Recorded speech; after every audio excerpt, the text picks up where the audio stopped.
নমস্কার বন্ধুরা, mineral iron খনিজ পদার্থ আয়রন নিয়ে আজকে আপনাদের সঙ্গে আলোচনা করব। মিনারেলস আয়রন আমাদের কেন প্রয়োজন, কতটা গুরুত্বপূর্ণ আমাদের শরীরের জন্য, কতটা ডেলি আমাদের দরকার, কোন কোন ফুড সোর্স থেকে আমরা এটা পাবো এবং আয়রন যদি আমরা বেশি ইনটেক করি তাহলেই বা আমাদের কি ক্ষতি হতে পারে। এই সমস্ত প্রশ্নের উত্তর পেতে ভিডিওটি শেষ পর্যন্ত দেখবেন। আমি আলোচনা করব ডক্টর সঞ্জয় মাইতি, 25 বছরের চিকিৎসা বিজ্ঞানের সঙ্গে থাকা অভিজ্ঞতা সম্পন্ন এবং 10 বছর ওয়েলনেস সেক্টরে থাকার অভিজ্ঞতা নিয়ে আলোচনা করব মিনারেল আয়রন, খনিজ পদার্থ আয়রন আমাদের শরীরের জন্য কতটা উপকারী। আমরা সাধারণভাবে জেনে থাকি প্রেগনেন্সি মায়েদের জন্য এটা খুবই দরকার। কেন না, আমাদের সেল ডিভিশনে খুবই উপকার করে, rapid cell division, fetal growth and ডেভেলপমেন্টের জন্যে। কেন এটা এইভাবে প্রয়োজন হচ্ছে না, আয়রন এটা আমরা হিমোগ্লোবিনের মধ্যে পাই। এটা আমরা জানি যে হিমোগ্লোবিন, হিম মানে আয়রন, গ্লোবিন মানে হচ্ছে প্রোটিন। এই যে প্রোটিন আয়রন সমৃদ্ধ হিমোগ্লোবিন, এটা প্রোডাকশনের জন্যে আমাদের আয়রন লৌহ এই খনিজ পদার্থটি দরকার। তাহলে আয়রন খনিজ পদার্থটি আমাদের হিমোগ্লোবিন প্রস্তুতের জন্য দরকার। আমাদের যে বোন ম্যারোতে সিদ্ধার, আমাদের যে হাড়ের মজ্জা বোন ম্যারো, ওখানে যে আরবিসি ফর্মেশন হচ্ছে সেটার জন্য দরকার। 3 নম্বর হচ্ছে আমাদের অক্সিজেন ক্যারি করে। আমরা নাক দিয়ে অক্সিজেন নিচ্ছি, কার্বন ডাইঅক্সাইড ছেড়ে দিচ্ছি, উদ্ভিদ নিচ্ছে।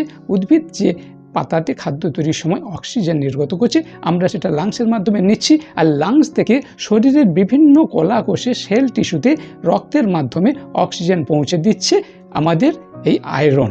আয়রন, হিমোগ্লোবিন, এই রক্ত আমাদের বিভিন্ন, শুধু অক্সিজেন না, তার সঙ্গে আমরা যে পুষ্টিকর খাবার খাচ্ছি, বিভিন্ন যে খাবার খাচ্ছি সেখান থেকে যে পুষ্টি, নিউট্রিশন, সেটা অ্যাবজর্ব হয়ে ব্লাডে মিশছে, ব্লাডের মাধ্যমে বিভিন্ন কলাকোষে পৌঁছে যাচ্ছে। তাহলে সহজ ভাষায় খনিজ পদার্থ আয়রন, লৌহ আমাদের হিমোগ্লোবিন প্রডিউস করছে। 2 নম্বর হচ্ছে আমাদের আরবিসি লোহিত রক্তকণিকা তৈরি করছে। 3 নম্বর হচ্ছে আমাদের অক্সিজেন ক্যারি করছে। 4 নম্বর আমাদের cell growth, rapid cell division, growth and ডেভেলপমেন্টের ক্ষেত্রে উপকার করছে। 5 নম্বর হচ্ছে আমাদের এনার্জি যোগাচ্ছে। আমরা যে শক্তি পাই সেটার জন্য আয়রনের দরকার। তা নাহলে যদি হিমোগ্লোবিন কমে যায়, রক্ত কম হয়ে যায়, আমাদের অ্যানিমিয়া আসবে, ক্লান্তি আসবে, ফ্যাটিকনেস আসবে, বুক ধড়ফড় করবে, জোরে জোরে নিঃশ্বাস নিতে হবে। তাই আমাদের এনার্জির জন্যে, অ্যানিমিয়া প্রিভেন্টের সঙ্গে সঙ্গে এনার্জির জন্যে, ক্লান্তি দূর করার জন্যে আমাদের আয়রন, এই খনিজ পদার্থটি খুবই দরকার। 6 নম্বর হচ্ছে স্ট্রং প্রেগনেন্সি। প্রেগনেন্সি পিরিয়ডের মায়েদের ব্লাড ভলিউম, রক্তটা পরিমাণ মতো থাকা দরকার। কেন না, মায়ের গ্রোথের সঙ্গে সঙ্গে ফিটাল ডেভেলপমেন্ট হচ্ছে, মায়ের গর্ভস্থ শিশুর ডেভেলপমেন্টের জন্য প্রচুর পরিমাণে ব্লাড লাগে এবং ব্লাড এই অক্সিজেন এবং নিউট্রিশন বহন করে নিয়ে যায়। তাই রক্তে পরিমাণ মতো লৌহ, খনিজ পদার্থ আয়রন, মিনারেল আয়রন আমাদের থাকা দরকার। 7 নম্বর যে উপকারিতাটা হচ্ছে, আয়রন আমাদের ইমিউনিটি বাড়াতে হেল্প করে। অক্সিজেন যেমন বহন করছে তেমন ইমিউনিটি বাড়াচ্ছে। আর আয়রন অ্যাবজর্পশনের জন্য ভিটামিন সি বডিতে পর্যাপ্ত পরিমাণে থাকা দরকার। আপনি যদি ভিটামিন সি জাতীয় খাবার খান, তার সঙ্গে আয়রন জাতীয় খাবার খান, আয়রনটা অ্যাবজর্ব হবে এবং ভিটামিন সি যেমন রোগ প্রতিরোধ ক্ষমতা বাড়ায়, সেরকম আয়রন আমাদের ইমিউনিটি, রোগ প্রতিরোধ ক্ষমতা বাড়াতে ডেলি খাওয়াটা খুবই প্রয়োজন। মিনারেলস আয়রন আমাদের খাদ্য তালিকাতে নিয়মিত রাখতে হবে, বিশেষ করে অ্যাথলেটিকদের জন্য, যারা খেলাধুলা করছেন তাদের পারফরমেন্স ভালো রাখার জন্য। স্ট্রেংথ দেন, শক্তি দেয়, পাওয়ার, স্পিড, রিকভারি, কোথাও কোনো আঘাত লেগেছে সেটা রিকভারি করতে, ব্যথা যন্ত্রণার হাত থেকে ভালো থাকতে ব্লাডে পর্যাপ্ত পরিমাণে আয়রন মিনারেলটি থাকা দরকার।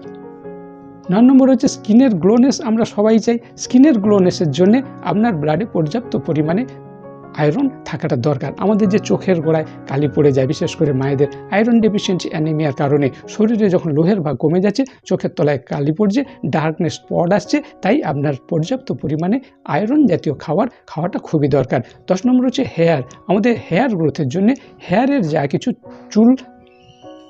চুলের জন্যে আমাদের আয়রন খাওয়াটা খুবই দরকার। স্কিন এবং হেয়ার, স্কিন অ্যান্ড হেয়ার হেলথের সঙ্গে সঙ্গে 11 নম্বর হচ্ছে আমাদের ব্রেন হেলথ, মেমোরি বুদ্ধি, স্মৃতিশক্তি এগুলোর জন্য আপনার খাদ্য তালিকাতে আয়রন জাতীয় খাবার থাকা দরকার। 12 নম্বর হচ্ছে কোয়ালিটি স্লিপ। আপনার ব্রেন হেলথ যদি ভালো থাকে, ঘুম ভালো হবে, নিশ্চিন্তে ঘুমাতে পারবেন। তাই আপনার অনিদ্রা থেকে ভালো থাকার জন্যে আপনার খাদ্য তালিকাতে আয়রন খাওয়াটি থাকা দরকার। এখন কি করে বুঝবেন আপনার আয়রনের মাত্রা ঠিক আছে কিনা?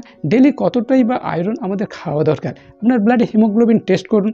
যেহেতু হিমোগ্লোবিন টেস্ট করলেই আমরা আয়রনের মাত্রা জানতে পারবো, তাই আপনি এখন সহজ পদ্ধতিতে আপনি রক্তে হিমোগ্লোবিনের মাত্রা দেখুন যে নর্মাল রেঞ্জে আছে কিনা। নর্মালের থেকে কম হয়ে গেলে বুঝতে হবে আপনার আয়রন ডেফিসিয়েন্সি হচ্ছে। আবার যদি বেশি হয়ে যায় তাহলেও আয়রন বেড়ে যাবে, সেটাও ক্ষতিকর। আয়রন আমাদের ডেলি কতটা করে প্রয়োজন? পুরুষদের ক্ষেত্রে 8 গ্রাম প্রত্যেক দিন আমাদের 8 গ্রাম করে আয়রন জাতীয় খাবার খেতে হবে, যাতে 8 গ্রাম আয়রন পাই। আর মায়েদের ক্ষেত্রে 18 gram per day, daily 18 gram iron প্রয়োজন। আবার প্রেগনেন্সি মায়েদের ক্ষেত্রে পার ডে 27 গ্রাম করে আয়রন প্রয়োজন।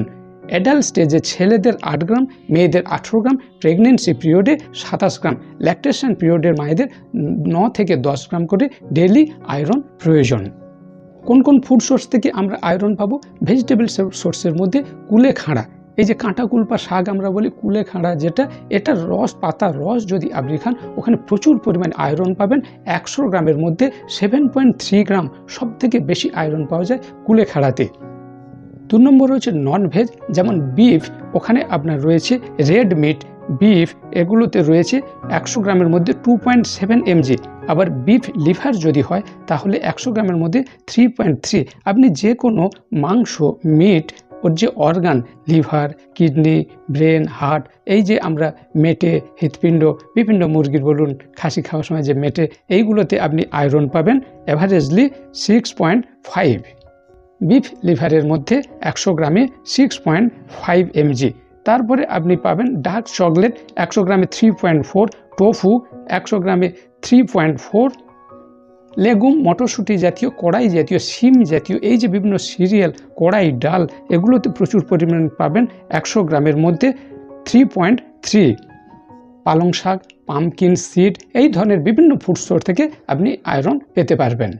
কিন্তু আপনাকে নিয়মিত হিমোগ্লোবিন টেস্ট করে এই ধরনের খাবার খেতে হবে। আপনার নর্মাল হিমোগ্লোবিন থাকলে আয়রন লেভেল ঠিক আছে। আপনি যদি পরিমাণে বেশি খেয়ে নেন তাহলে কিন্তু আপনার ক্ষতি। যেমন এত কিছু উপকার করতো, তেমন liver damage, heart disease, sugar আসতে পারে, প্রেশার আসতে পারে, বিশেষ করে গ্যাস্ট্রো ইন্টেস্টিনাল ডিসঅর্ডার, আপনার গা বমি, বমি বমি ভাবের সঙ্গে বমি হয়ে যাওয়া, কোষ্ঠকাঠিন্য, অ্যাসিড অম্বল, পেটের কাছে যন্ত্রণা, স্টোমাক রিজনে পেন হওয়ার সঙ্গে সঙ্গে পেপটিক আলসার, কনস্টিপেশন, ডায়রিয়ার সঙ্গে সঙ্গে কনভালশন, তড়কা, তার সঙ্গে জিঙ্ক অ্যাবজর্পশন কমে যাবে, যার ফলে কী হচ্ছে, তড়কা, খিঁচুনি, এই ধরনের প্রবলেম আসতে পারে। তাই আপনি যখন ন্যাচারাল সোর্স থেকে নিচ্ছেন তখন অতটা হয়তো আপনার ক্ষতি হচ্ছে না, কিন্তু যখন সাপ্লিমেন্ট নিচ্ছেন, ডোজ যদি বেশি হয়ে যায় আপনার ক্ষতি হতে পারে। এক্সপার্ট কোচের গাইডে, ডক্টরস কিংবা নার্স, কোনো এক্সপার্টের গাইডে আপনি ব্যবহার করবেন, তাহলে খুব ভালো উপকার পাবেন।